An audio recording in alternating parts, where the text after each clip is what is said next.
Good morning.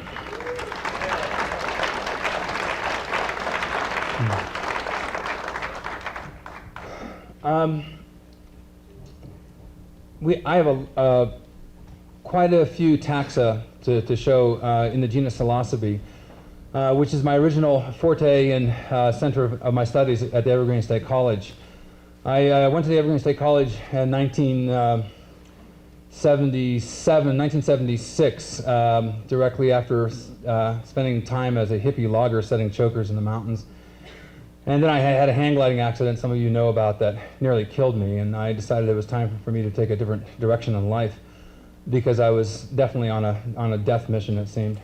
And mushrooms were a particular interest to me, and so I went to the Evergreen State College, and because of a series of unique circumstances and coincidences, I was kind of at the right place at the right time and ended up being tutored by some of the fathers of mycology in North America, Dr. Alexander Smith as well as Dr. Daniel Stuntz.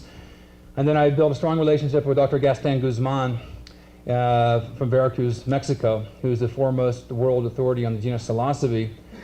And in 1978 or 1977, around that period of time, he came to the United States, and we spent several weeks together traveling up and down the coast of the Northwest and collecting specimens for his monograph. And his monograph on the genus Psilocybe still stands as the best work ever published on the subject.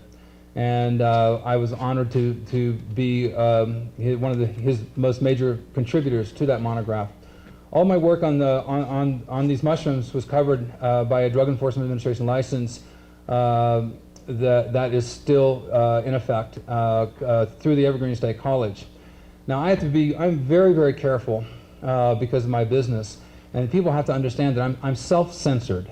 Nobody has ever come to me saying, Paul, you shouldn't talk about this. I've never had any interference with the government. I have been bribed, or people have attempted to bribe me probably dozens of times with huge amounts of money, and it doesn't matter. I don't care how much money people offer me. I will not sell cultures. I will not give cultures away, and I won't be involved with anybody. And it's kind of, it's kind of fun. People offer me money, and this is not enough. More. No, it doesn't matter. It doesn't matter how much money you offer me. I will not get involved in other people's cultivation efforts of psilocybin mushrooms. So I've been, in the same respect, I've been extremely good at disservicing my own profit wheel. There's about 3 ways I could have made millions of dollars in this mushroom scene. One is with the chanterelle and the wild mushroom harvest in Washington State. I live in Mason County, the gold belt of the chanterelle harvest.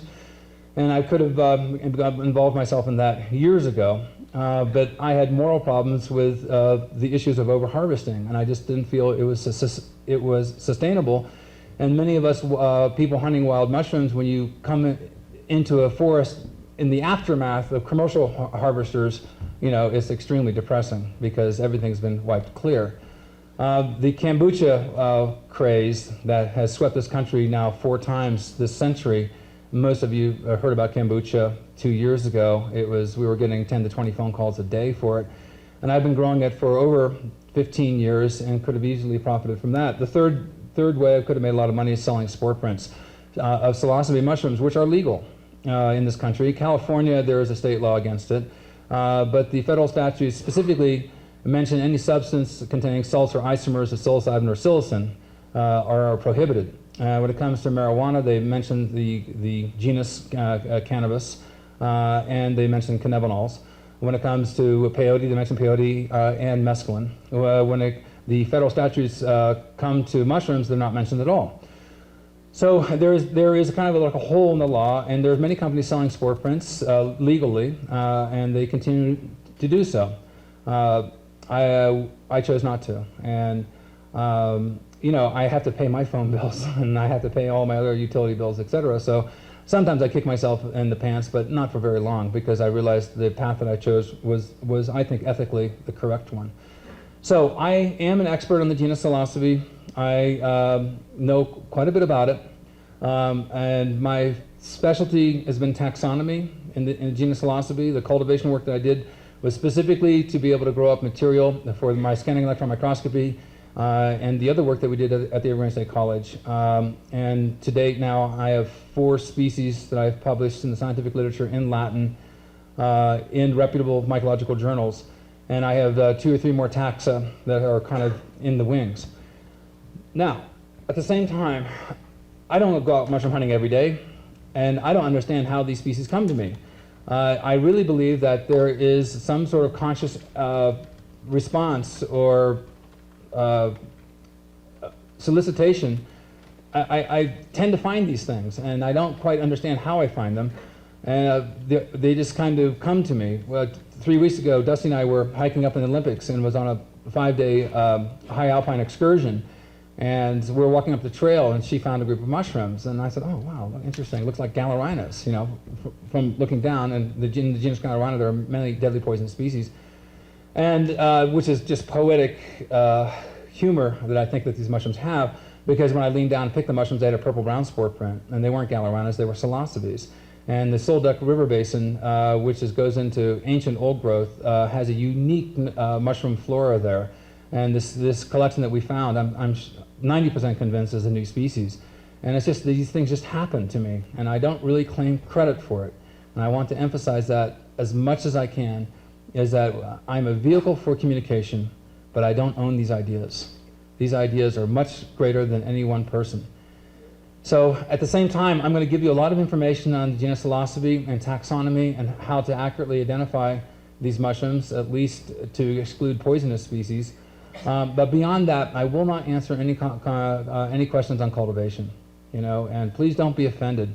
If you're smart enough, you can just look at cultivation of Stropharia rugosa annulata or other wood decomposing species that share similar temperature climes and preferences for habitat, and you can draw your own conclusions.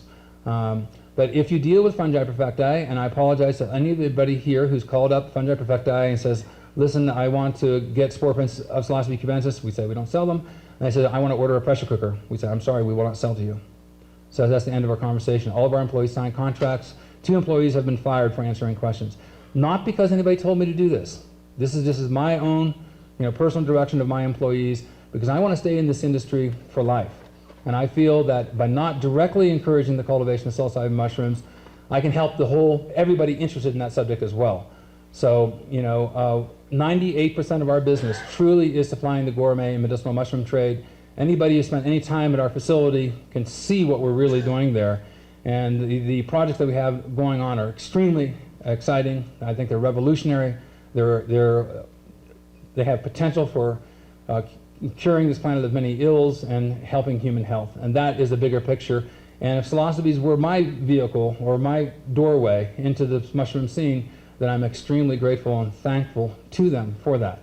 So just please understand my position, because it's one that I have to very carefully walk and watch.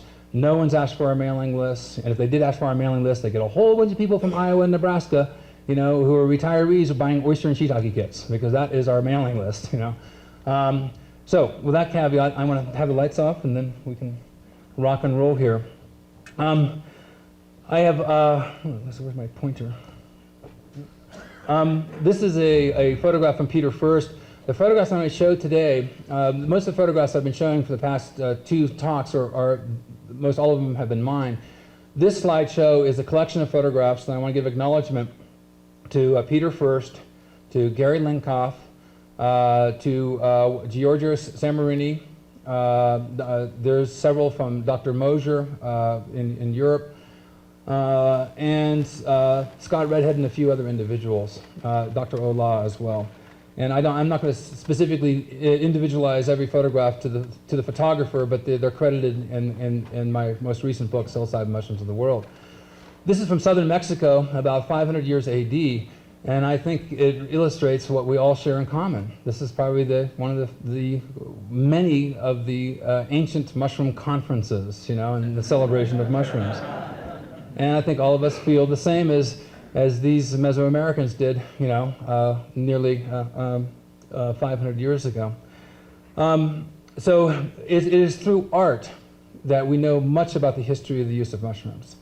And all of you who are artists out there who are poor and struggling, I hope you bear in mind is that, you know, civilizations have been studied through the art and the artifacts that have remained and been preserved through time. So the great thing about these conferences also, and one of the sorry things I think about the Grateful Dead disbanding, is that there's a whole subculture of artists who do all sorts of mushroom motifs and mushroom work that's just incredibly beautiful. And these people spend a lot of time, making these artworks. So I hope all of you who are artists, continue making mushroom motifs, etc., and the art with mushroom themes, because I think it will survive through time. And we'll, a century from now, anthropologists will look back at this period and say, well, what is the art of its time? In that regard, Christian Rech, who was here last year, has produced an excellent book, which is about, I think, 1,000 pages long, just came out. It's in German, and it's the Cyclopedia of Psychedelic Plants. And in what Christian does, which I love about his work, is that he goes back 1,000, 2,000 years, shows the entire timeline and the use of mushrooms throughout many cultures throughout the world, and then he takes it through the 60s, the 70s, the 80s, and the early 90s. And so he treats it as a continuum. He is a true, ethnomycologist in that respect, but he doesn't stop the timeline, at R. Gordon Wasson. He continues it all the way to the present. So I highly recommend his book. It is in German. It just came out. He's got an excellent section on mushrooms. Okay, in northern Algeria, about 5,000 to 6,000 years ago, there's some reports that we're putting these drawings now back 7,000 to 8,000 years ago.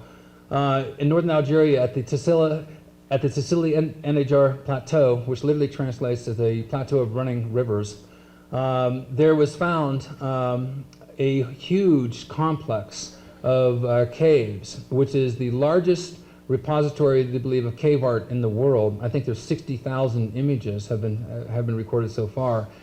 Northern Algeria now, of course, has been encroached by the Sahara Desert, but several thousand years ago, 12,000 years ago, the end of the Ice Age, and as the glaciers receded, of course, there was lots of rivers, and deciduous woodlands and conifer woodlands flourished. And so this area was once resplendent with water. In 1947, a Japanese and French anthropologist photographer team named Lotte, and I think Yamaguchi, traveled to northern Algeria, and they were documenting and photographing all of these cave art pictographs. And they were running out of water, and they sent one of their emissaries down in search for water, and he traveled through a complex labyrinthine cave system, and he went deep into the recesses of this cave network. And there's this great report describing how he lifted his lantern up, and after he entered this large, unique circular cavern, which looked like a shamanic den, and as he lifted his lantern, he almost dropped it, because this image hovered overhead. Now, at that time, and until recently, it is bizarre to imagine that anthropologists could not figure out what this image was. Obviously, the artist is very excited about mushrooms. I mean, really excited about mushrooms. And the fact that it's associated closely with a bee face, many of you well know, even today, many people preserve magic mushrooms in honey. The honey then, because it has high in sugar and prevents bacteria from growing, preserves the mushrooms for a long time, and it's a traditional way of keeping these specimens in good shape. I believe that the fermentation then, which would occur on some level, of the honey would create a psychoactive mead, a psychoactive beer. And Christian Rech also has done an excellent study on psychoactive beers of early Europe, and he agrees with me that likely the magic mushrooms are also added to the early meads, etc. So I think this naturally fits. If you were preserving these mushrooms in honey, you would be making a psychoactive beer with that groups of the honey that would ferment. So I think we all are part of a continuum through history, and I think our knowledge and appreciation of mushrooms is hopefully cumulative, oftentimes not, but we're all part of a bigger picture. And our love and fascination for mushrooms, we're all carrying the torch now, and we'll pass it down from one generation to another generation. I do own a Mesoamerican mushroom stone that Peter first helped me get, that's about 500 years BC. And I feel truly I'm just a custodian of this artifact. And there must have been 20 or 30 other individuals who were custodians as well. So it's just being passed through history, and I believe the torch needs to be passed to our children and then passed further on.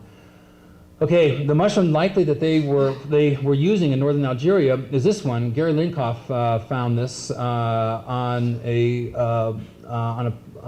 pine cone, Pinus canaster, I believe, and it's Psilocybin maryi. And this is a very exciting find. And Gary's and Manny Salzman and Joanne's travels around the world have been exceptionally beneficial to me, because they've been able to go to regions and take photographs of things that I have not been able to collect. So this one still was recently collected in Algeria, which is probably a remnant of a much larger population of psilocybes that were resident at the time that there were deciduous woodlands and there was lots of running rivers. But as the desert environment expanded, of course these species became a lot less frequent in their occurrence.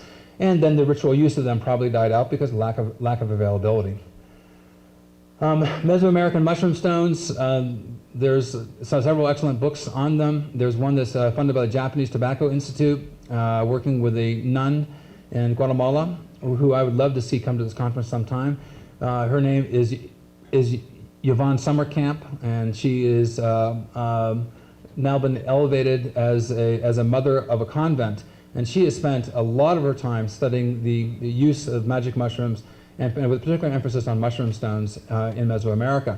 They produce an excellent book on the etymology of mushroom stones and the historical trend of their development. And the square-based ones, there are square-based ones, triangular ones, and circular ones. And the square-based ones are the oldest ones. The triangular ones tend to be circa around 100 BC to 300 AD. And then the first of the square ones, then the tripod, and then the circular ones were 500 years AD and to 1,000 years AD. So I'm not going to spend a lot of time on that, but this is a photograph that George Osgood helped me connect with a National Geographic photographer in the early 1970s, went down for a graduate student's award of his PhD, and he was doing work on mushroom stones. So they collected mushroom stones from all over Central America, and they grouped them together. And this is another symbolism of another mushroom conference, in a sense, sharing the interest in mushrooms. Okay, is the understanding, well, the popular knowledge, even the academic knowledge of the use of these mushrooms in Mesoamerica, largely was not known until the work of R. Gordon Wasson and Blas Pablo Rico, who preceded him, who was a Mexican anthropologist who first published some work in some of the English language literature. And then R. Gordon Wasson took a lot of his work. And then in 1957, May 13th, I've gotten about 50 copies of these, and I like to give them to my friends. You can buy them. It's known as the drug issue, if you go to the magazine search companies. And it has a complete article here on the discovery of magic mushrooms. And the editors of Life magazine, R. Gordon Wasson, demanded and got absolutely no censorship, no editing of his work whatsoever in this, but he gave up the title. They could choose their own title. So the editors of Life magazine chose, I think it says here, Seeking the Magic Mushroom. And this coined the phrase magic mushrooms, so to speak, and became extremely popular, mostly through the academic circles of Harvard, Yale, Stanford, University of California, Berkeley, and those institutes of higher learning were more aware of this than other people because they were involved in the academic literature until this was published. And then this arrived, I think 20 million copies showed up, on the doorsteps and the households of Americans.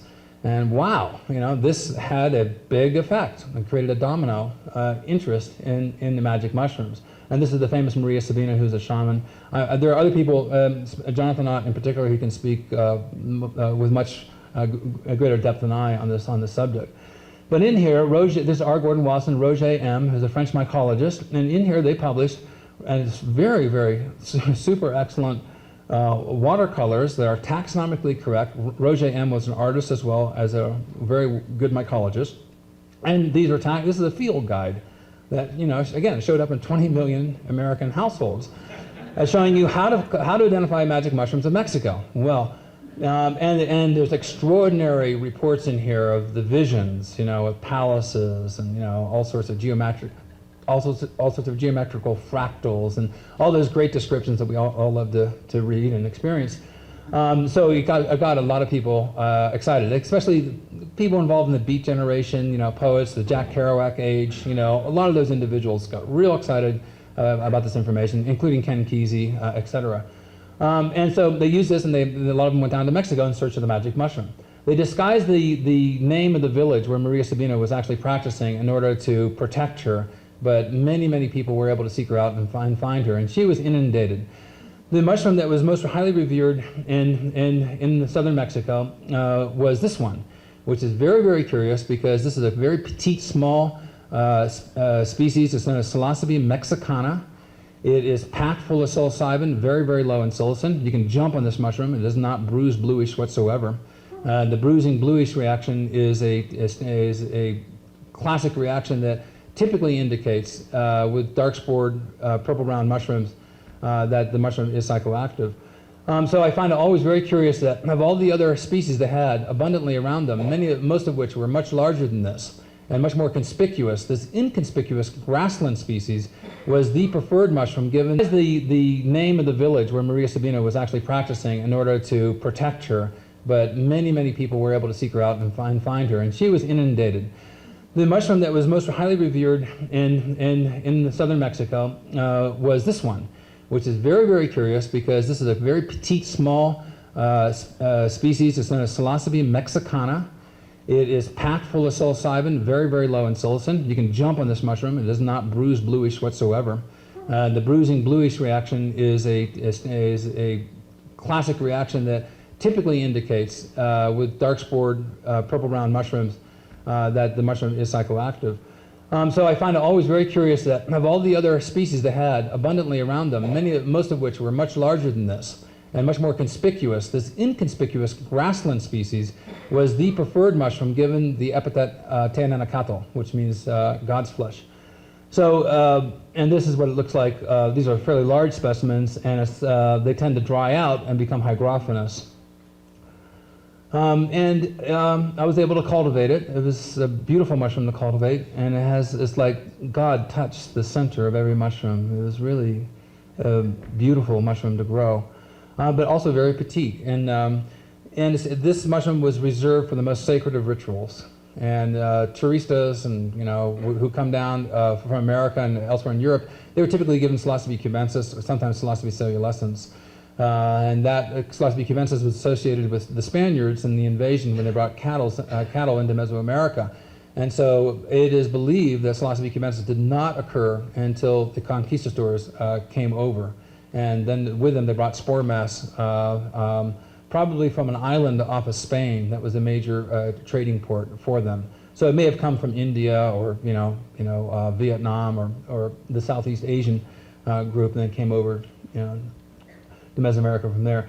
Here I show this photograph of mine, a Psilocybe tamponensis. It's really relative to Psilocybe mexicana. Both of these species form sclerotia. Stephen Pollack and Gary Linkoff discovered one specimen. The one specimen that was discovered was cultured by Stephen Pollack, and then other specimens, voucher specimens, were created, and the species was published by Stephen Pollack and Dr. Gaston Guzman. Since then, it has kind of remained in the background until 2 years ago, and now it's been located in Louisiana, Mississippi, along the Mississippi River. So another example of a riparian species. These riparian habitats seem to be fantastic at producing these psilocybin mushrooms. Now, as you'll see in the course of this talk, there is a very peculiar association with magic mushrooms following humans. And humans have the dubious distinction of creating probably the greatest debris trails of any organism on this planet. We are great destructors of the environment. And in destroying the environment, we create wood chips, debris, we chop wood, we have fire pits, etc. We make trails, and we have all the spore mass hitchhiking with us. And there is a flow of psilocybin active species of mushrooms closely associated with human habits. And we think that naturally a lot of these species evolved in riparian environments where there is repetitive flooding, tremendous devastation to the ecosystem, and these saprophytic mushrooms, spring into the limelight. So I spoke of this briefly. The spores here in the genus Psilocybe typically are purple-brown, and heavy spore prints like this approach black. And this is spores of Psilocybin cubensis being collected in Mexico on typing paper.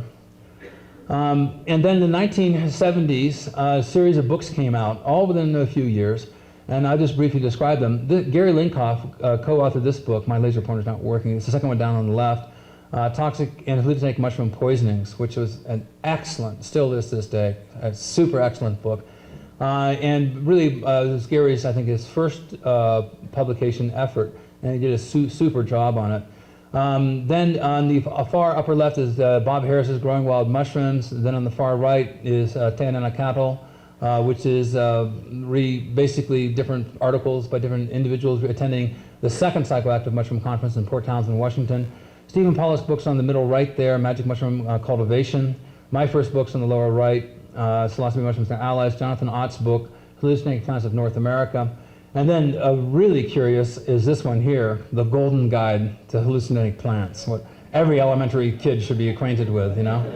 And I still don't know the full story of how this book got into publication, but it's not in publication anymore.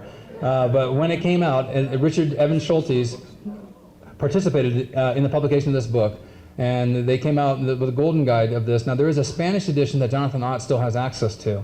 For those of you who don't have this book, and many of us collect mushroom books. But this is a symptomatic of what happened at the time in the middle to late 1970s. Suddenly there was an awareness that these mushrooms not only grew in Mexico, and they grew in North America.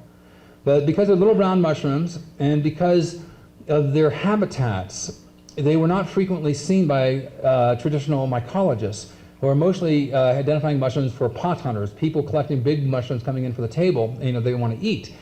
So when suddenly all these long hairs started bringing in these little tiny mushrooms and wondering if they were poisonous or psychoactive, it was out of their ken of knowledge of these mycologists. They had not seen these species before, they are not familiar with them, because many of these species in the Northwest do not grow in truly natural environments. They're associated with beauty bark, they grow around government office buildings, churches, law enforcement facilities, courthouses.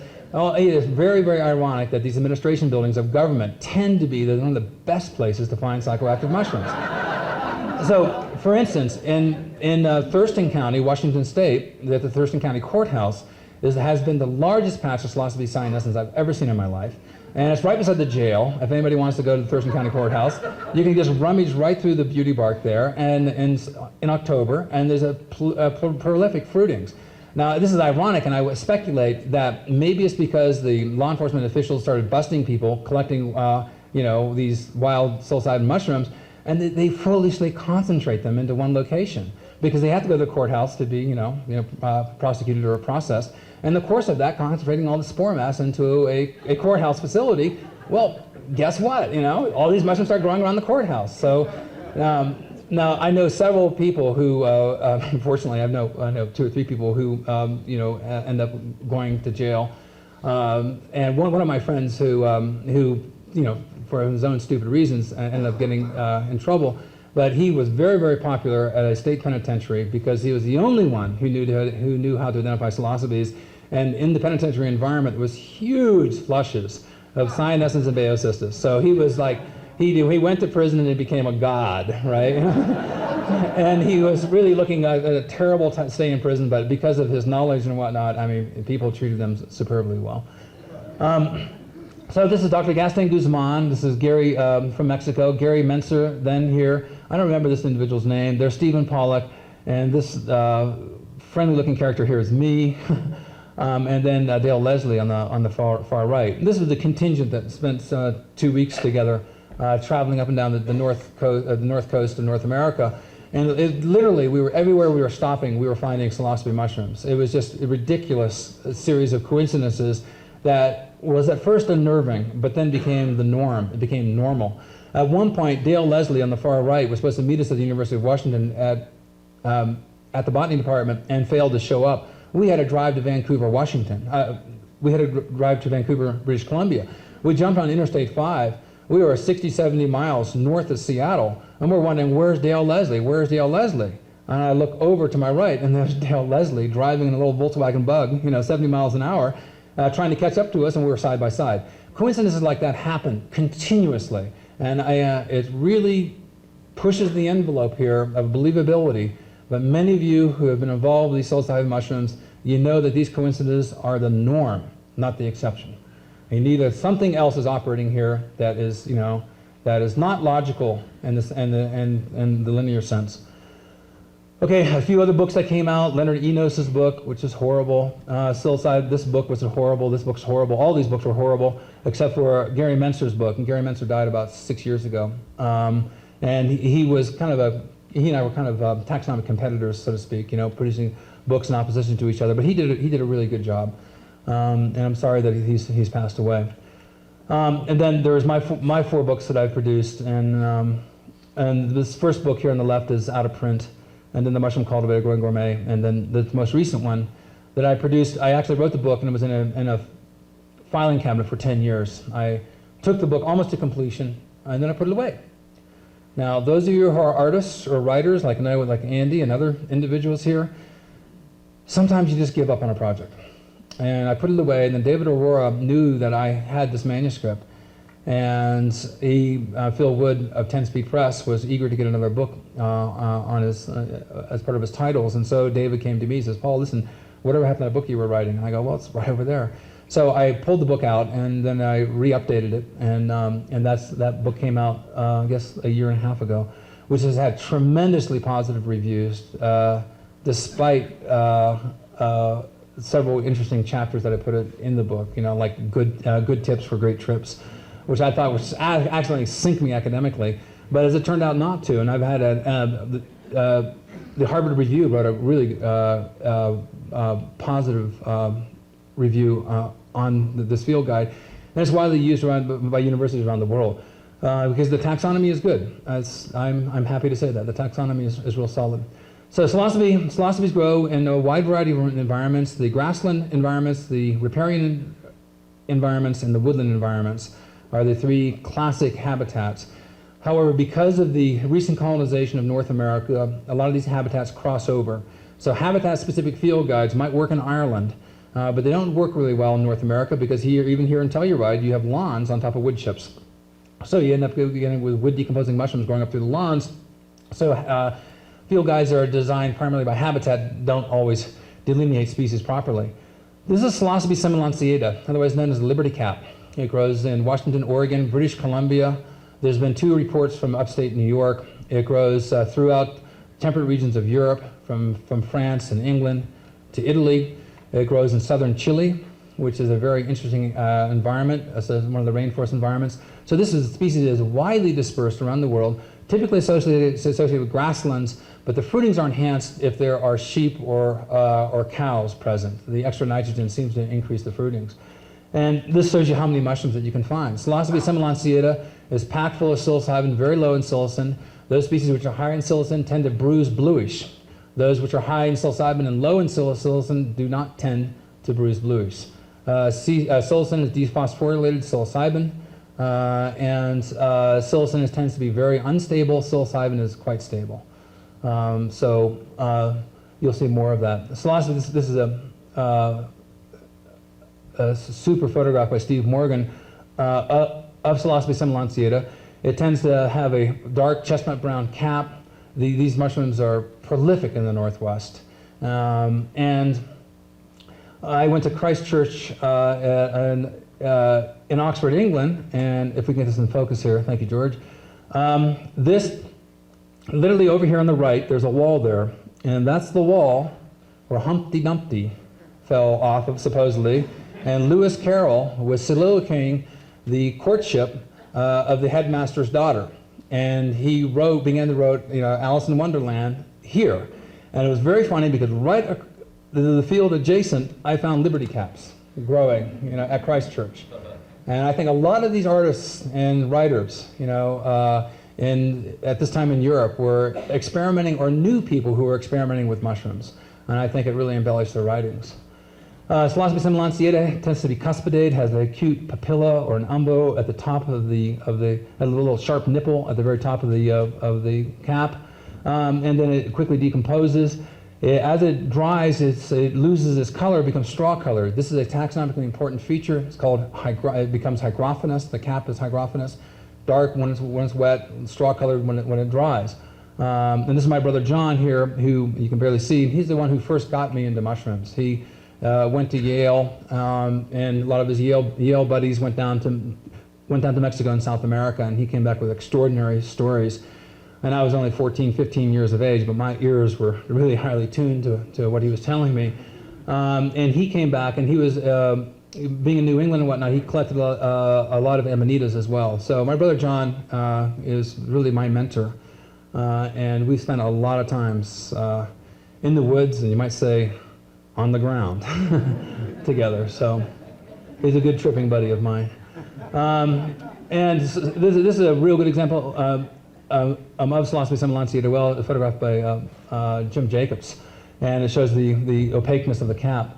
Now, one of the species that I was able to discover and name was this one, Psilocybin lentiformans variety Americana. And this one is also present in Holland, in the Netherlands, and in Scandinavian countries. And it is a grassland species, and it tends to expand out. And you can read more about the taxonomy of these species, and since time is so limited, I really need to move on as quickly as I can. This is a very good friend of mine. His name, I won't give his last name, his first name is Eric. I know a few people here know him.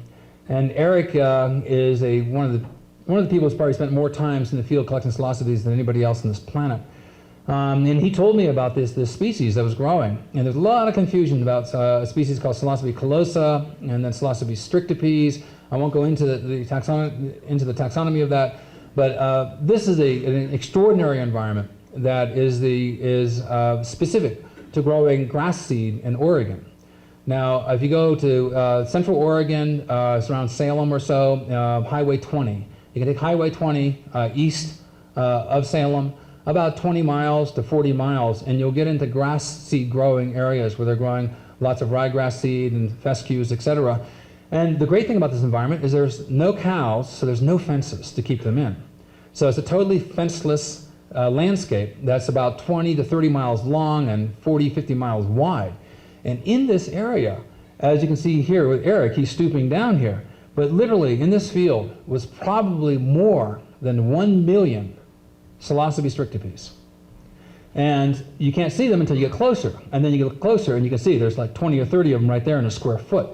And the entire field is like that. Psilocybe strictipes is not as easy to identify because it does not bruise bluish. But it has a purple-brown spore print, and as you'll see, it has a separable gelatinous pellicle. So I'm going to give you several taxonomy key features that if you memorize or you look in my book, you'll be able to identify these mushrooms to the exclusion of poisonous species. So this is another example of Psilocybe strictipes. Very similar to Psilocybe lancea, but lacks an acute umbo. It tends to be bluntly umbonate. And here's another example of it. Also hygrophanous at the top of the cap. And this is the separable gelatinous pellicle that is typical of many of the temperate species in the genus Psilocybe that grow in grasslands or grow in woodlands. And this separable skin here, you can, very few other mushrooms have it. And as you break apart the cap, this translucent skin, you can peer through it. And this is characteristic of a huge number of species in the genus Psilocybe. So Psilocybe mushrooms have purple-brown spore prints. Many, but not all, have separable gelatinous pellicles. And all of them that are easy to identify that contain high amounts of psilocin bruise bluish. So if you know that a mushroom has a purple-brown spore print and a bruised bluish, those two conditions met, it is absolutely a psilocybin active mushroom. There are no exceptions to that rule. There's one or two doubtful species, but they're not toxic. But there's no poisonous species. So here's what microscopically this separable gelatinous pellicle looks like. It's translucent skin on top of the cap. And this is a photomicrograph. And that layer peels off quite readily. And at the Evergreen State College, these people have not lost contact lenses. And the Evergreen State College, I like to call it the Psilocybin State College because of all the work that has been done there under the tutelage of Dr. Michael Bugh, who published some of the best chemistry papers on the proper analysis of detecting psilocybin and psilocin from these mushrooms. Prior to that point, a whole big soup of tryptamines were being isolated, and there's lots of false positives, and people were being busted for mushrooms that weren't truly psilocybin active. So Michael Bugh and Jonathan Ott a number of other individuals there who were in the chemistry department produced some excellent research papers that were used, unfortunately, by the DEA, but they were accurate research papers that pinpointed the occurrence of psilocybin and psilocin, whereas before the methods were crude and inaccurate. So there's an example of a mushroom that grows. This is a habitat for Psilocybe stunsii, which grows on wood, or else on grassy areas that have been put on top of wood. So this woodland mushroom is poking up through the lawns. Because lawns are heavily watered, and that's a great thing about landscaping is because of this need to have green grass, which is really weird. Lots of people of the world don't do what we do here, but yards are a big thing in America. And because of the abundance of watering, it's a perfect microclimate for having a lot of these mushrooms come up.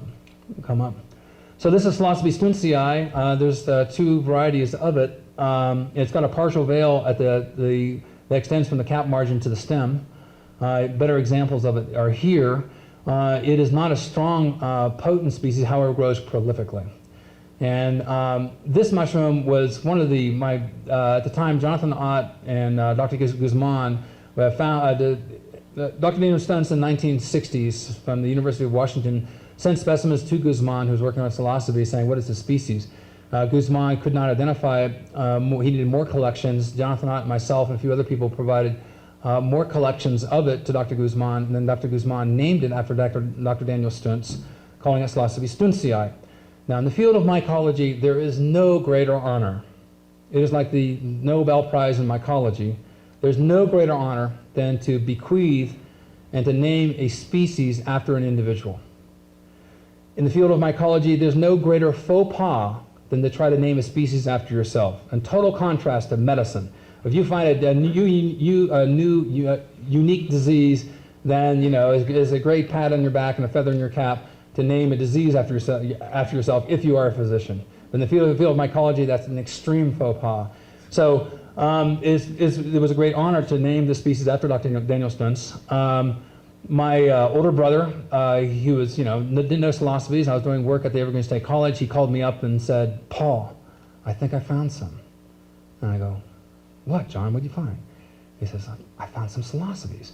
I go, John, listen, it's hard to identify a mushroom over the phone, but let me try. Let's talk about the characteristics. Does it have a separable gelatinous pellicle? Yes, it does. Where's it growing? It's growing in wood chips. I go, does it bruise bluish? He goes, yes. I go, what's the spore color? It's purple-brown. I go, wow, John, it sounds like you may have found it. And John was not, a good taxonomist, but he knew enough about the language that we could accurately communicate. And I go, well, how many did you find? He goes, you won't believe it. I go, okay, I'm driving up. So I drive up from Olympia to Seattle, and my brother John said, he has some specimens there. And I go, yep, this is this new species. It has not been named yet. It's going to be called Psilocybe stunsii. We do need some more collections. I need about 20 specimens to send down to Mexico. And John kind of laughed. He goes, well, no problem about that. He says, do you want to see the patch? And I said, great. And then he goes, well, we better get some grocery sacks. So he got about 20 grocery bags. And at the University of Washington, you go down University Avenue, you go down the University, at the base of the avenue is Boat Street. And at the corner of University Avenue and Boat Street, there is a police substation. And this is beautiful, I love this.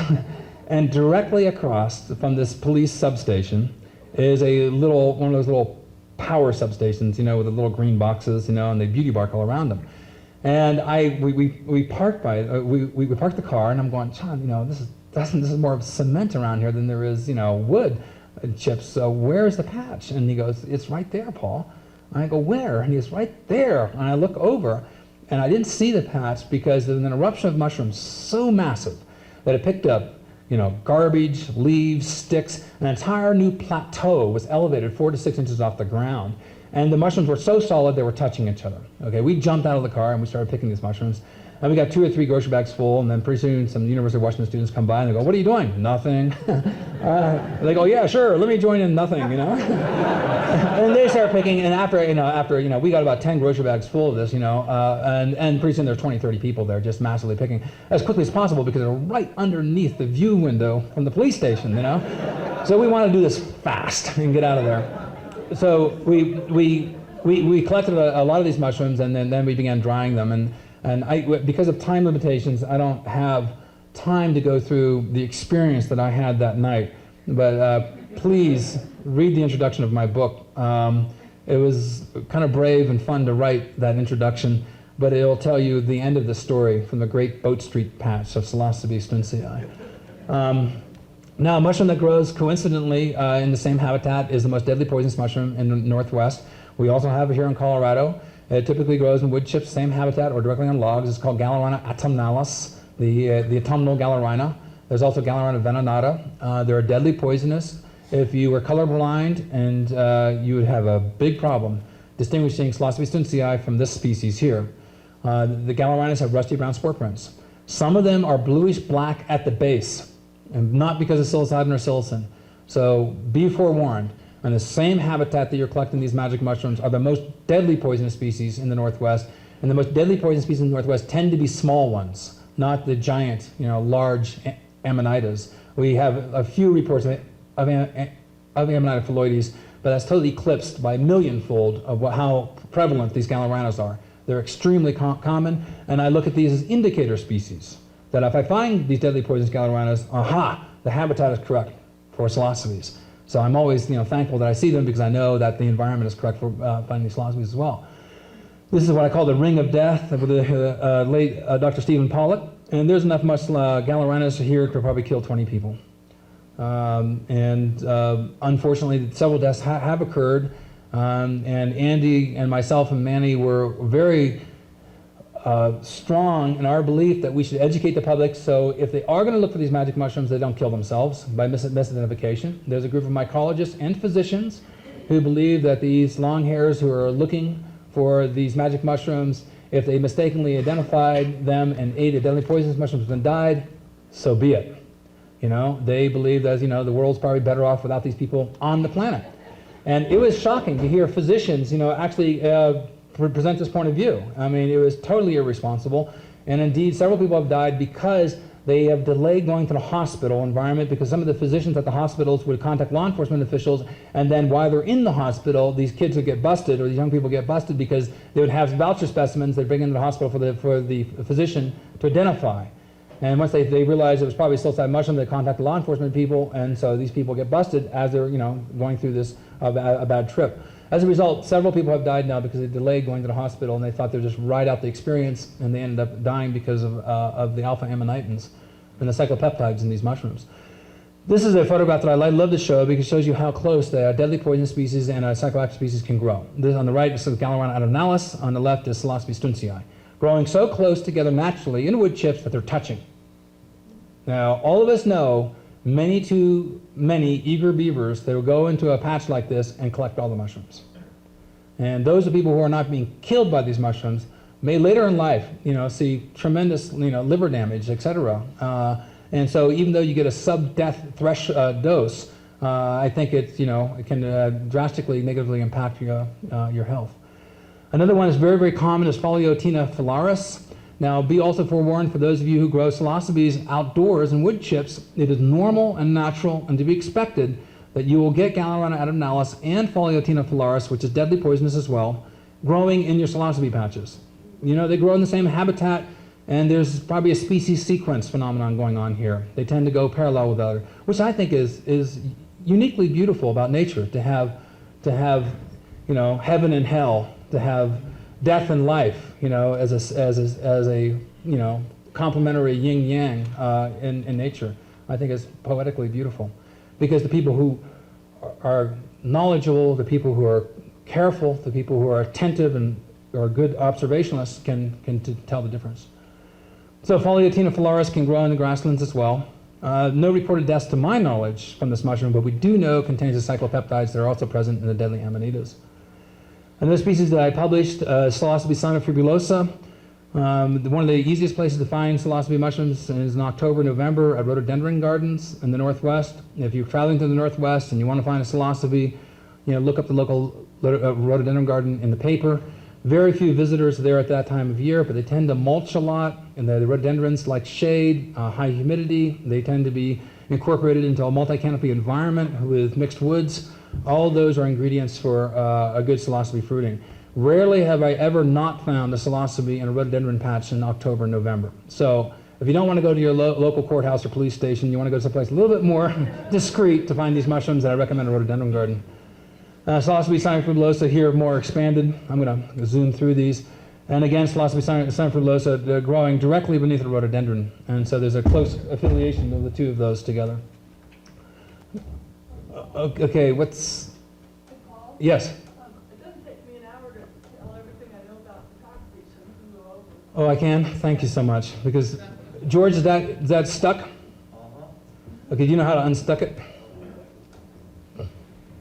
You have to use that lever and turn the slide carousel upside down and spin it. Be careful because you can drop all the slides out of it.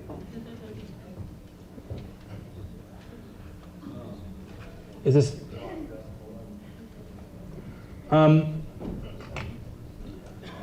so there are about 198 species in the genus Psilocybe. We know now that 95 to 97 of which are psilocybin active. So almost half the species, or half the taxa presently published in the world, contain psilocybin and psilocin, which is the largest proportionality of any species in any genus containing those substances. George, I can fix that in a New York second if you want me to jump down. Just crash the thing and pull it up. You know how that lever in the center? You know that release lever? You got it? All right.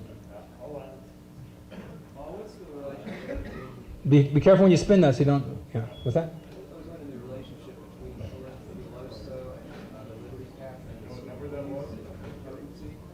Potency-wise, the question was, what's the relationship between Semilanceata, strictipes, and pelliculosa and potency? Semilanceata has about 1% psilocybin in it. Pelliculosa has about 0.25. So there's 4 times as active. Strictipes has never been analyzed, but from the reports that we've received, it's probably half as active. Paul, why are they growing rings? Lots of mushrooms grow in rings, probably because a colony started from the center, from one point, and then grew out. And so they often produce a circular ring. How you doing, George? You see, I want to go back a few. Now, one that was jammed, I had to take out. Okay. All right. Well, what happened to Baeocystis? Okay, that's all right. That's fine. This is another species that's collected at hot springs in British Columbia. Another example of an environment that's going through catastrophic continuous change. And these things, these psilocybe mushrooms tend to be localized in those environments. We have not identified the species, but it's common to a hot springs that's well visited in British Columbia. It's a photograph by Paul Kruger. So this clearly shows the bluing reaction in the genus Psilocybe. On the left is Psilocybe Baeocystis. We have focus. And on the right is Cinefabulosa. 2 different species showing classically the same reaction. The mushrooms bruise bluish. Typically they bruise bluish in the matter of the more potent ones in the matter of 5 minutes, but it can be 4 or 5 hours before the bluing reaction shows up. If you choose to partake of these mushrooms, I forewarn you right now, they are not something to be toyed with. I'm very concerned about the recreational use of these mushrooms, and the one thing that's good about these mushrooms is that they're non-addictive, and they are self-limiting to some degree, because those people who start to ingest them with frequency all know that after a while there's this gut reaction that you don't want to take them again for a while. Paralleled and in contrast with the reaction that every time you take them, you think to yourself, I should be eating these a lot more often. So I don't know how you rectify those 2 points of view, but whenever I take these mushrooms, I'm going, I should be eating these all the time. Then after I eat them frequently, then I think, oh, there's this body reaction of repulsion. Obviously these mushrooms, as with any potent psychoactive plant, you shouldn't drive, operate, nuclear power facilities, fly airplanes, There is a great movie from England called Work as a 4-Letter Word. I don't know if anybody has seen this.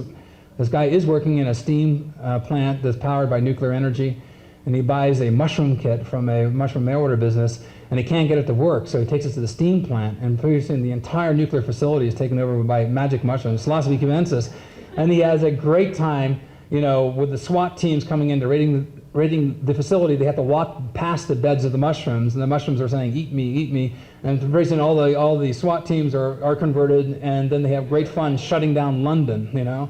It's a great movie, you know, it's really fun. Work is a 4-letter word, you know. But anyhow, Psilocybe baeocystis is a very difficult mushroom to find. It hides itself. It's like morels. It's very, very difficult. It has a bruising reaction on the stem as well. Pretty potent. A lot of misinformation on baeocystis. There's a compound isolated called baeocystin, which is also another tryptamine, you know, indole derivative, and it is associated with a death in Kelso, Washington, of a 5-year-old kid. It was then used by alarmist mycologists as saying, "Watch out, these mushrooms could be deadly poisonous." I knew Alexander Smith, you know, quite well before he died. Oh, obviously, I wouldn't know him well after he died. Well, maybe I could. Wait a second.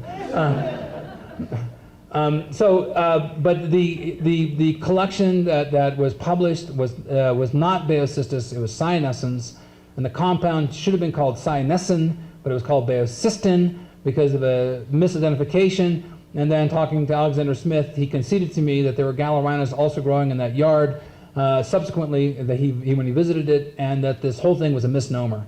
I described that also in detail in Psilocybin Mushrooms of the World. So for those of you who've heard about this baeocystin being toxic, there's no evidence of it whatsoever. Another example is Psilocybe baeocystis.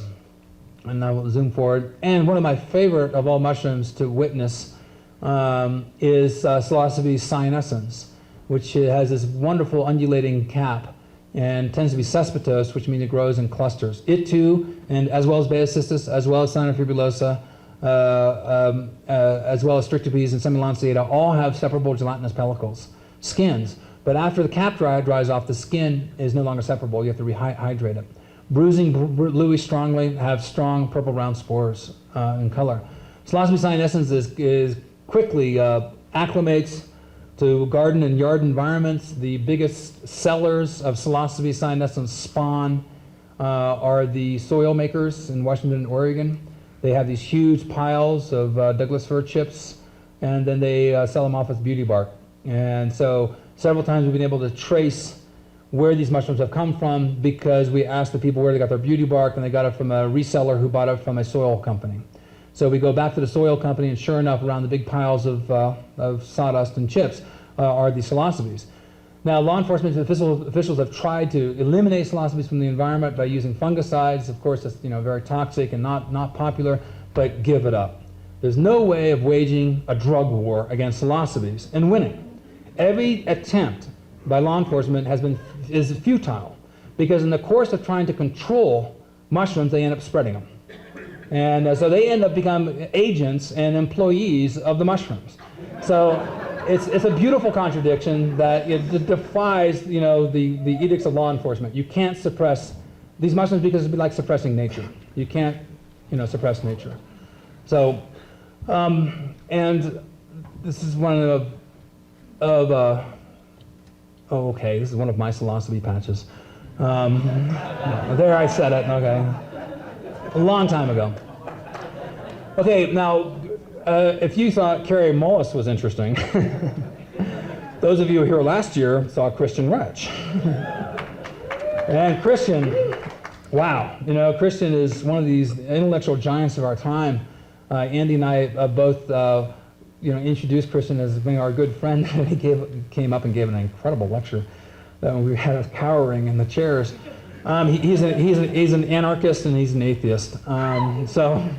But Christian has written 14 books now. The guy is incredibly smart, speaks several languages fluently, and I took Christian down to the type locality of a new species that I published with Johann Gartz called Psilocybe azurescens.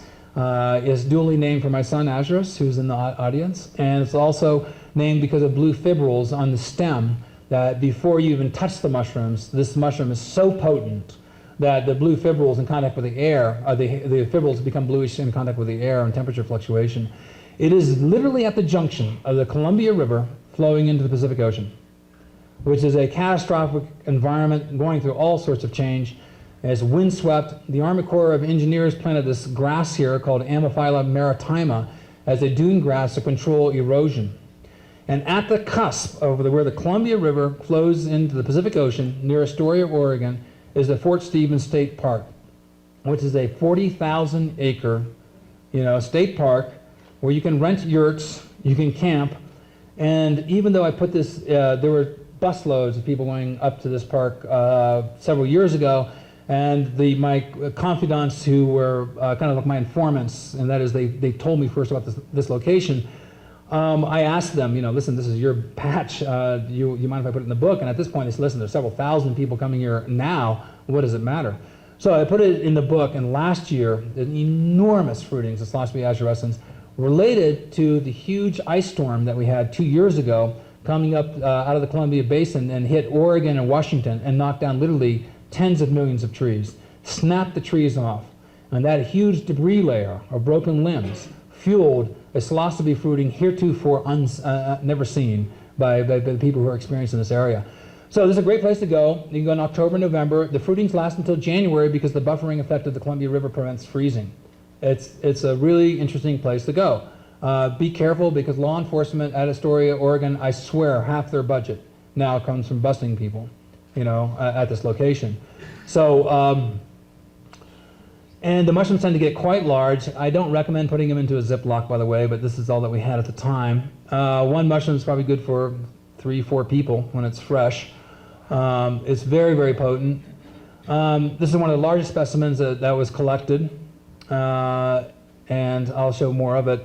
And there it is, too. It also has a hygrophonous cap. It's got rhizomorphs at the base of the stem. So those of you who saw my first talk on cultivation can draw your own conclusions. And it is similar to cyanescens, except it does not have an undulating margin. The margin is even, and then as it tries to expand, sometimes it splits, but it has a distinct broad umbo, a low nipple, a blunt nipple at the center of the cap. And that feature is unique to the species. And here it shows it. We also call these flying saucer mushrooms. We also call them fantazitakis, like matsutake, shiitake, nokitake, fantazitakis. So I had a great time with a Japanese mycologist who called me from Japan, asking me about psilocybes. I go, oh, you mean fantazitakis? So, and he picked up on it right away. And so I'm sure in Japan now this name is probably commonly used. So this is a very, very beautiful mushroom. And, I will come off on record right now saying that if you're growing psilocybin mushrooms commercially, you're making, number one, a lot of money. You're risking your future. And if you get busted, you have to pay the price because you chose to make the money. If you are growing psilocybin mushrooms for your own personal consumption in your backyard, most of us only eat these mushrooms once, twice, 3 times a year. It's no big deal. And you don't need hardly any mushrooms at all. So those of you who are growing these mushrooms commercially, I caution you right now. There's other ways of making money in this world that are safer, better for your family, better for keeping your land, etc., than growing psilocybin mushrooms commercially. Especially when you know what I know now, and just finding these psilocybes in natural habitat, I never need to have them. I can just go out into the woods or in the fields and pick them anytime I want to. So, there are several people who have gotten in trouble in the past few years, and I'm sympathetic on one level. At the same time, I realize they probably made a few $100,000, and I didn't, and they did, and they got busted. They should pay their attorney, and pay the price. So fortunately in Washington and Oregon, because mushrooms are such part of the natural environment, the legal system is very forgiving, even on the cultivation of Psilocybe cubensis commercially. I know several individuals, and they were threatened with everything, but it came down to it, as probation, a few $1,000 fine. One person spent 8 weeks in jail and had 400 dried pounds of cubensis. So it's, mushrooms are looked upon as being different than LSD, different than, cocaine or anything like that by the legal system in some parts of the country. In Iowa and elsewhere, mushrooms are looked upon as drug manufacture, and they read the law as code. In Washington State, and probably in Colorado for that, in some regions of Colorado where there's a lot of mushroom activity, it's just another mushroom. So, okay, and another shot of Psilocybe azurescens. And yet more of it. It just shows you how large it can be. Now, and more azurescens. And they have so much psilocybin psilocin that the insect bites turn the mushrooms purple-black. And as you can see here, there's a very, very beautiful mushroom to grow. And now it grows in Vermont. It grows all over Europe.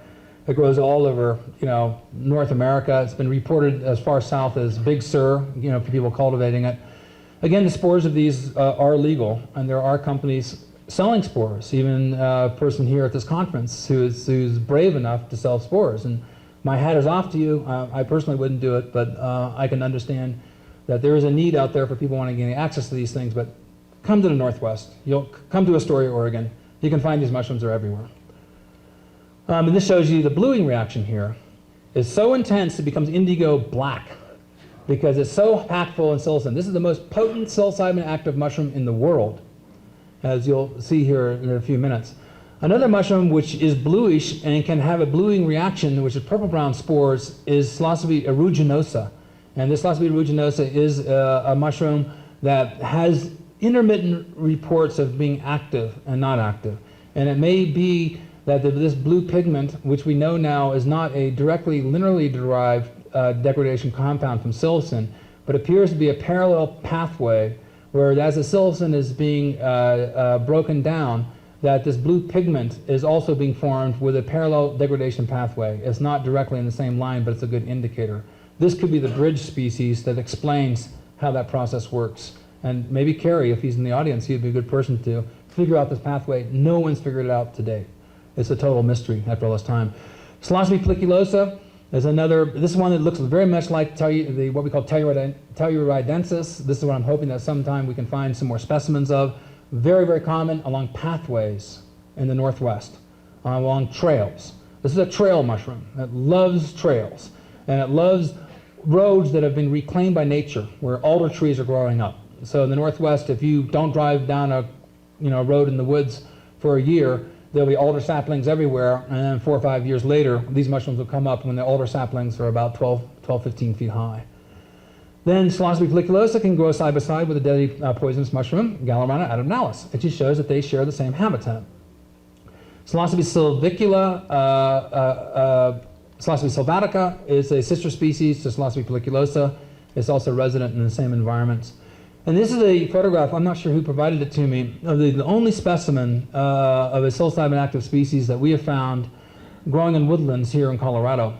And this lone specimen is very folliculosa-like, as you saw in the previous images. And in culture, it produces these circadian rings that are strongly bluing. Guzman has these cultures. These are his cultures, and he was sent the partial specimen.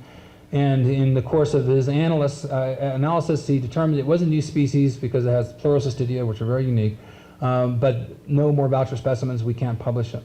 So again, if somebody collects it, I'll give you Dr. Gaston Guzman's address, so you can send it directly to him, and if we get at least 2 specimens, then we have a new taxon, a new species.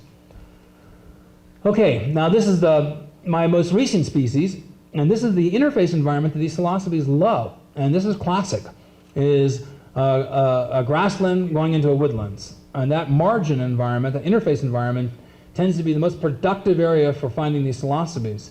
And this is from northern Georgia in Cherokee County. And this person contacted me over internet, and I rarely ever answer any questions on psilocybes, but I was curious because northern Georgia, there's no reports. There's a Psilocybe cerulescens that was found by Montgomery, Alabama in 1914, but there's no other reports besides Psilocybe cubensis and another one, Psilocybe mammillata from Georgia. So this person contacted me, and I sent her a series of questions, fully expecting the person didn't really have anything of interest, and it turned out that she did. And this is this new species named in honor of Andy, Psilocybe wileyi, which I just like the name, the way it sounds. Wild eye, wily eye. What do you say, I think it fits. It fits perfectly. Yes, it's very strong. You'll see an analysis of it coming up here in just a minute. And it has this dark region at the center of the cap, which is real distinctive of it. Now, this is growing in the back of a person's yard that's in a development in Georgia right adjacent to a woods. I just got a photograph from a person in Kentucky, and it looks like, we're not sure, and we don't know for a few more weeks, but it looks like Wiley Eye is now reported from Kentucky. So this mushroom, I mean, it's like anything else. So somebody gave me a report. They couldn't find any mushrooms on Friday, and so they nibbled a little bit of a psilocybe. They waited 20 minutes, and they found mushrooms everywhere. And it may be that once you learn to recognize things in the background environment, that this mushroom will become a lot more frequently encountered, because people didn't know what to look for. It's got purple-brown spores, bruises bluish, and does not have a separable gelatinous pellicle. But when it's young here, it's very similar to some species, a species called Cellulecens in Mexico. Okay, and it has white margins on the gills, which are very characteristic of many species in the genus Psilocybe. I won't go into those microscopic features. Other people are aware of some of my work microscopically with Psilocybes. So this is fantastic, that we can. I don't know how to adequately express this, but to give Andy recognition that he's been long overdue, because he put his neck out, and as well as Manny, but they put their necks out in the community, in their community of physicians, and decided to start these conferences because of the misinformation and outright lies that were being propagated on the public by the physician community, and they did so at personal risk and under great personal criticism. So I'm really honored that I was in a position of giving Andy the recognition he so much deserved. Because in 1975, in the Harvard Botanical Leaflets, he published one of the first reports in the use of mushrooms outside of Eugene, Oregon. And that really stirred up a lot of interest, because it was one of the first reports of psilocybes growing in that area being used. We knew that they were in the area, but we had very little knowledge. And through his contacts, then it just emanated out from these people who knew these mushrooms that informed other people, et cetera, et cetera. And the last shot of Psilocybe Wiley Eye. Okay, I'm going to switch to one more carousel. It's 15 minutes after. I started 10 minutes after. Can I have 10 more minutes? Okay. All right.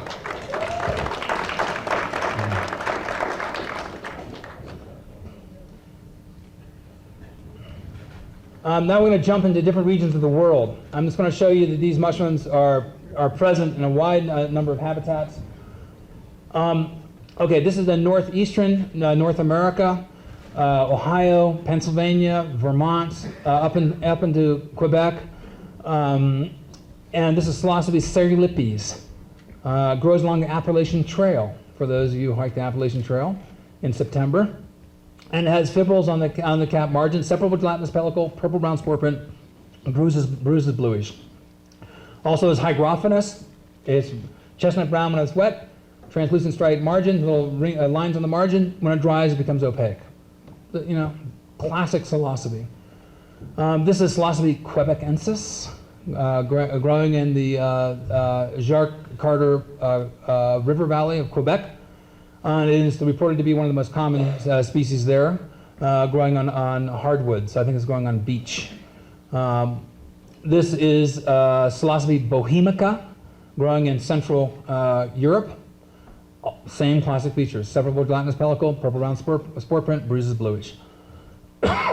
This is that was Psilocybe bohemica. This is Psilocybe cerbica.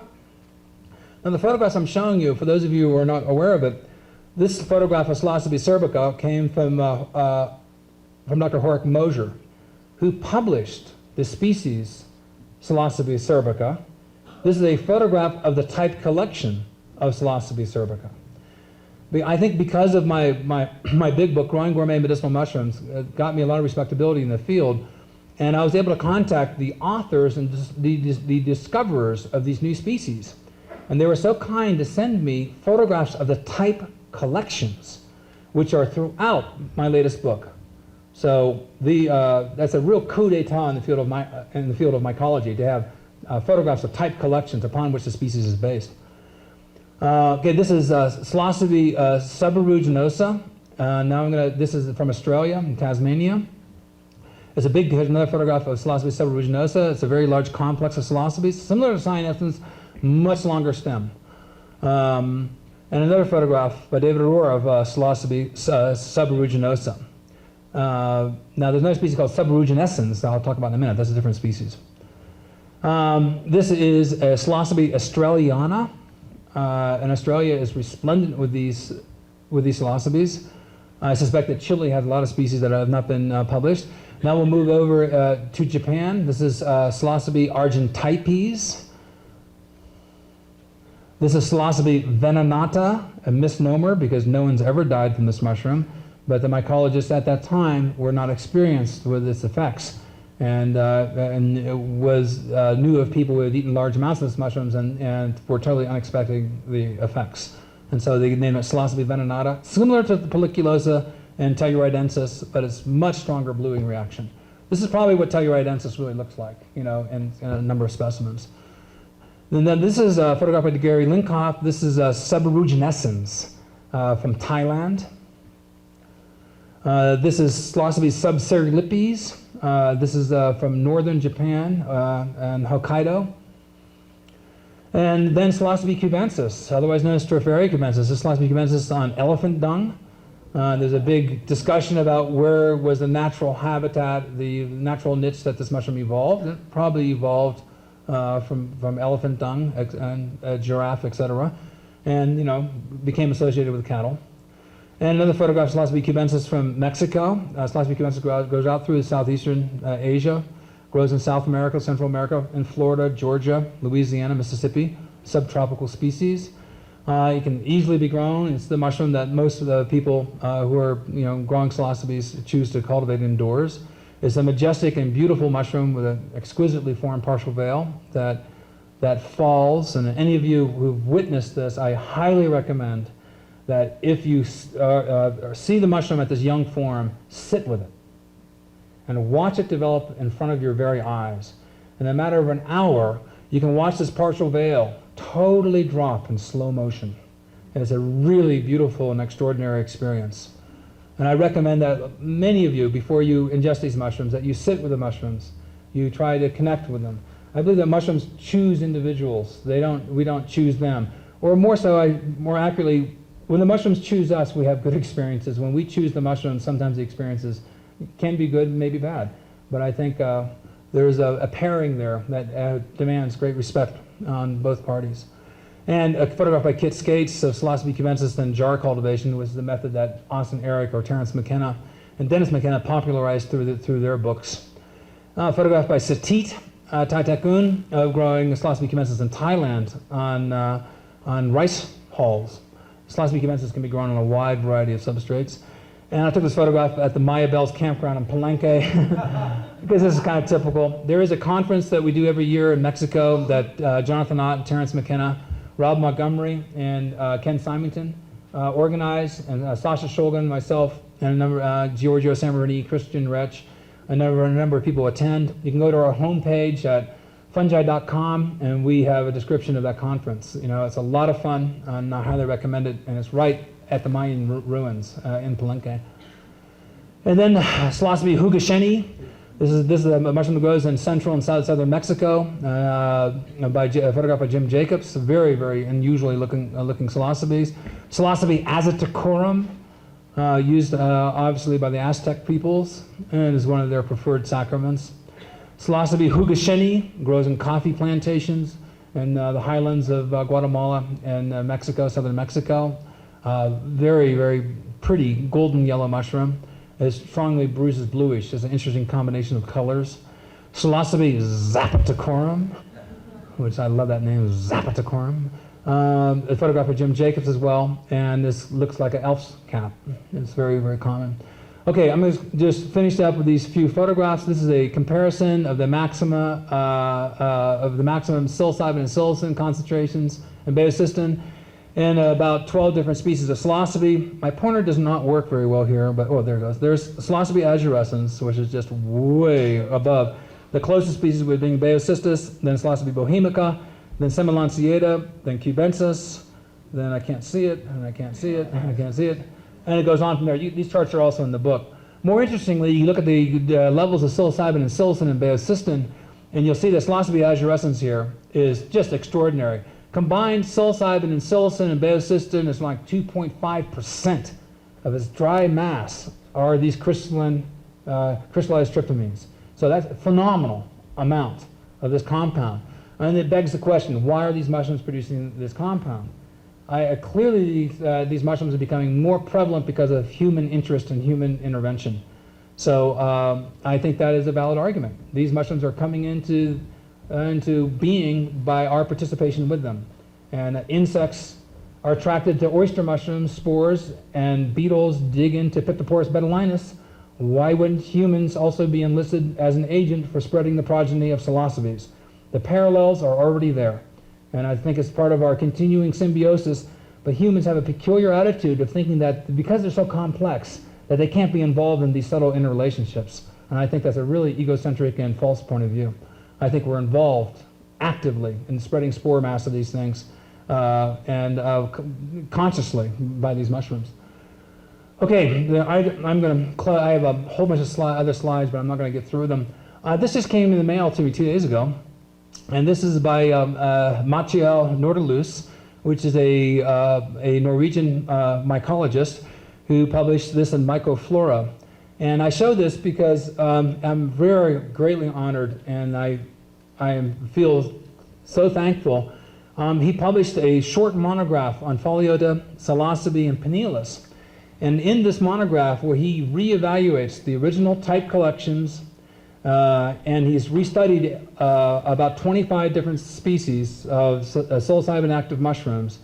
In this little monograph that he's produced, he chooses my photographs in psilocybin mushrooms of the world and my descriptions as being descriptions and photographs accurately reflecting the type collections.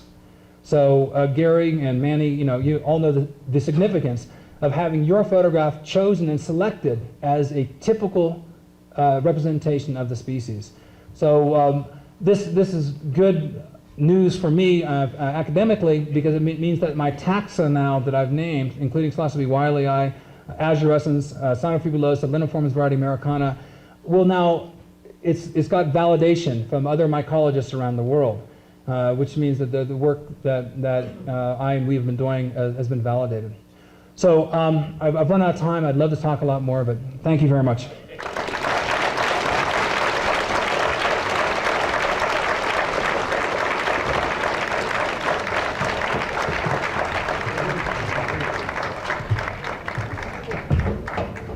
I want to take a minute to acknowledge the contribution of so many people to this event.